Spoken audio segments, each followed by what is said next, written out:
इस मोर्चे दे विच पहुँचे हुए बजुर्ग नौजवान छोटे बच्चे ते मेरियां भैणां, सब तो पहला तो असी वधाई दे पात्र हाँ कि असी अपनी जमीन दा, साडी धरती माँ दा दर्द देखते हुए असी एकजुट हो के उठ के अज आवाज़ चक्की है। ते आवाज़ किहदे खिलाफ चक्की है? उन्हां हाकमां दे खिलाफ जिहड़े हुण तक साडे हक्कां ते डाके मारदे आए है। जे शहीदियां दी गल करिए, जे कुर्बानियां दी गल करिए तां कुर्बानियां देण दे विच असी 90% तक आपदा हिस्सा पाया, ते जदों हक्कां दी गल आउंदी है तां साडे हक्कां दे उप्पर हर वार इस हाकम टोले वल्लों जिहड़ा डाके मार लए जांदे है, सानू इंसाफ तक नहीं दिता जाता। चाहे वो 84 होवे, चाहे 84 तो बाद दा दौर होवे, उस दौर दे विच साडी नौजवान पीढ़ी नूं कोह के मारिया गया। साडे नौजवानां दे उप्पर भर जवानी दे विच तशद्दद कीते गए, साडियां औरतां दे उप्पर, भैणां दे उप्पर बेआबरू कीता गया, उन्हां नूं सानू लुੱਟ पुੱਟ के रख दिता गया। इसे हाकम टोले ने सिर्फ ते सिर्फ इस करके कि यह कौम आपदे हक लैण जाणदी है, यह कौम आपदे हक्कां नूं खोना जाणदी है, उस करके सानू अज तक दबा के रखा गया। जे चिट्टे की गल आउंदी है, जे नशियां की गल आउंदी है तो साडे पंजाब की जवानी नूं भी इसे करके नशियां दे विच डोबिया गया कि जेकर ये जवानी आपदे पिछोकड़ नूं जाण के, आपदे पिछले इतिहास नूं जाण के फिर खड़ी होगी तो फिर दिल्ली दे हाकम दे गल दे विच अंगूठा देऊगी। इस करके चिट्टे दा नशा जां होर अलामतां साडे इस खुशहाल सूबे दे विच सिੱਟ के सानू रोड़िया गया। जे इस धरती की गल की जाए तो इस धरती नूं भी बर्बाद करन दे विच उस दिल्ली दे हाकम वल्लों किसी किस्म की कोई कसर नहीं छड्डी गई। साडे इसे धरती दे विच हरी क्रांति दे नां दे उत्ते जहर घोले गए। साडे भोले भाले किसानां नूं इस गल पिछे गुमराह किया गया कि तुसी पंजाब दे अन्नदाते हो, तुसी भारत नूं पालण वाले हो।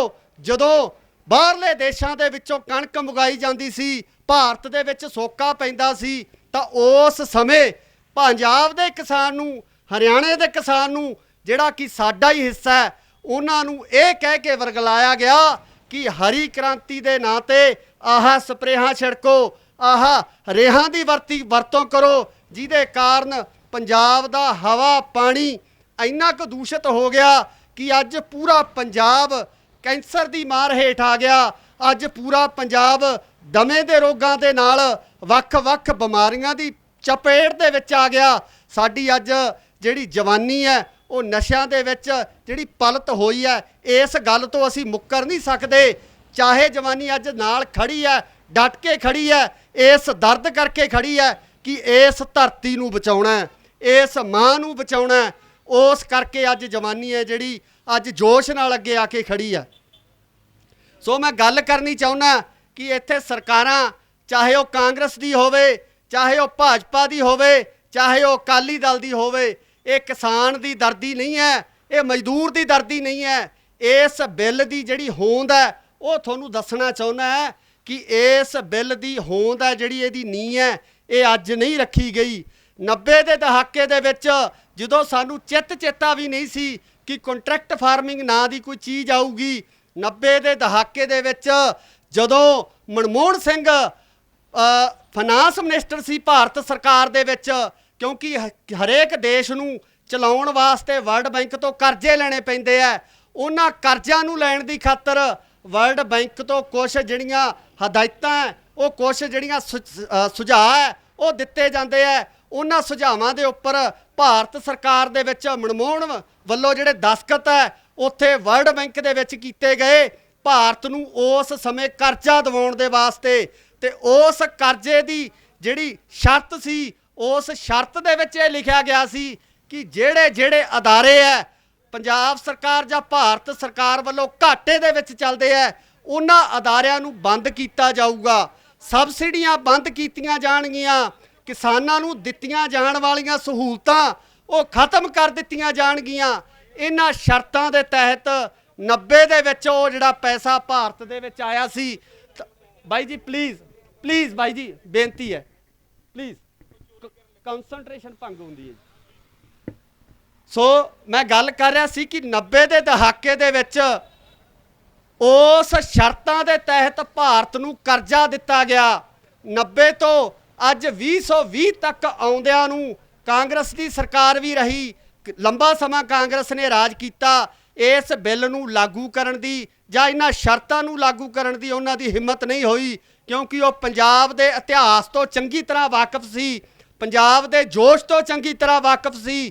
ਪਰ ਇਸ ਭਾਜਪਾ ਦੀ ਸਰਕਾਰ ਵੱਲੋਂ ਲਗਾਤਾਰ ਭਾਰਤ ਦੇ ਵਿੱਚ ਇਸ ਤਰ੍ਹਾਂ ਦੇ ਜਿਹੜੇ ਫੈਸਲੇ ਲਏ ਗਏ ਆ, ਚਾਹੇ ਉਹ ਜੰਮੂ ਕਸ਼ਮੀਰ ਦਾ 370 ਧਾਰਾ ਖਤਮ ਕਰਨ ਦਾ ਫੈਸਲਾ ਹੋਵੇ, ਚਾਹੇ ਉਹ NRC ਦਾ ਫੈਸਲਾ ਹੋਵੇ, ਚਾਹੇ ਉਹ ਕਿਸਾਨ ਮਾਰੂ ਨੀਤੀ ਦਾ ਫੈਸਲਾ ਹੋਵੇ, ਇਹਨਾਂ ਨੇ ਕਾਰਪੋਰੇਟ ਘਰਾਣਿਆਂ ਨਾਲ ਸਾਂਝ ਕਰਕੇ ਇਹਨਾਂ ਫੈਸਲਿਆਂ ਨੂੰ ਲਾਗੂ ਕੀਤਾ।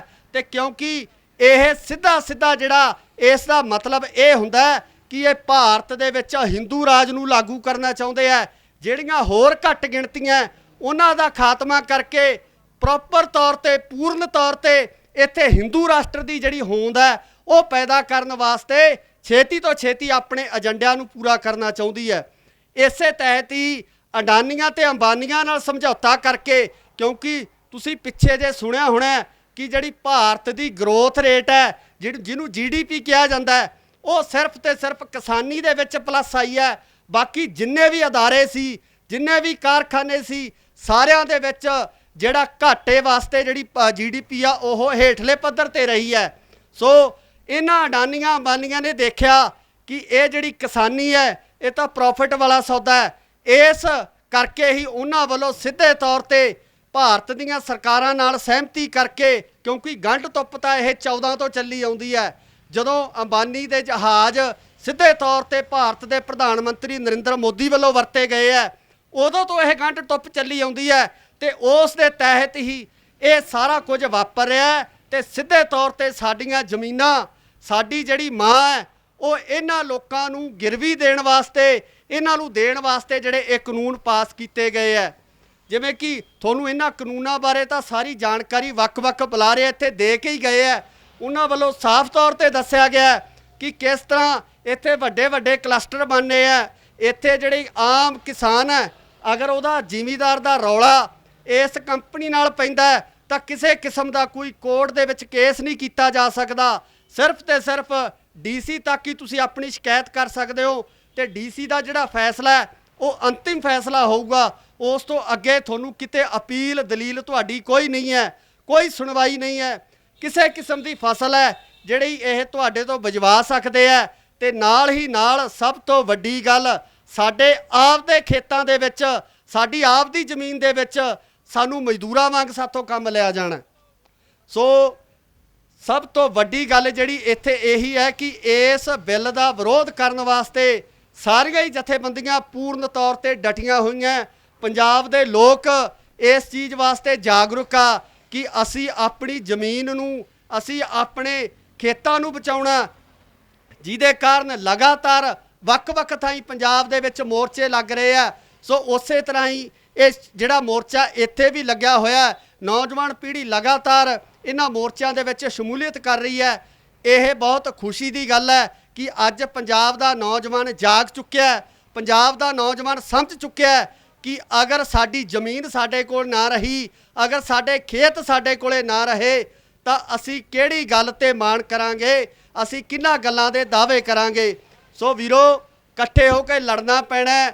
ਜਿਸ ਤਰੀਕੇ ਨਾਲ ਜਿਹੜੇ ਵੀ ਜ਼ਿਲ੍ਹੇ ਦੀ ਡਿਊਟੀ ਇੱਥੇ ਲਗਾਈ ਜਾਂਦੀ ਆ ਪਹੁੰਚਣ ਦੀ, ਵੱਡੀ ਤੋਂ ਵੱਡੀ ਗਿਣਤੀ ਦੇ ਵਿੱਚ ਇੱਥੇ ਪਹੁੰਚਿਆ ਜਾਵੇ ਤਾਂ ਜੋ ਉਸ ਹਾਕਮ ਨੂੰ, ਦਿੱਲੀ ਦੇ ਹਾਕਮ ਨੂੰ ਪਤਾ ਲੱਗ ਸਕੇ ਕਿ ਅਸੀਂ ਹਜੇ ਜਿਉਂਦੇ ਆ, ਹਜੇ ਨੌਜਵਾਨ ਸਾਡਾ ਜਾਗਦਾ ਤੇ ਪੰਜਾਬ ਦੇ ਹੱਕਾਂ ਦੀ ਗੱਲ ਕਰਨੀ ਜਾਣਦਾ। ਜੇ ਅਸੀਂ ਦਿੱਲੀ ਦੇ ਅਸੀਂ ਕੇਸਰੀ ਨਿਸ਼ਾਨ ਝਲਾ ਸਕਦੇ ਹਾਂ ਤਾਂ ਹੁਣ ਵੀ ਦਿੱਲੀ ਕੋਈ ਬਹੁਤੀ ਦੂਰ ਨਹੀਂ।